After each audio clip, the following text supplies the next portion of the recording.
না, তখন আমাদের ভয় দেখাতে এক নারীকে এনে দাঁড় করালো।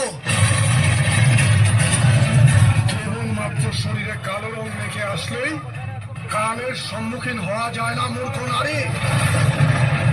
যে আজ তোকে মৃত্যুর মুখে পাঠিয়েছে সে খুব ভালো করেই জানে যে এই সমগ্র রণভূমিতে এমন আর কেউ নেই যে চণ্ড আর মুন্ডের সম্মুখীন হবে।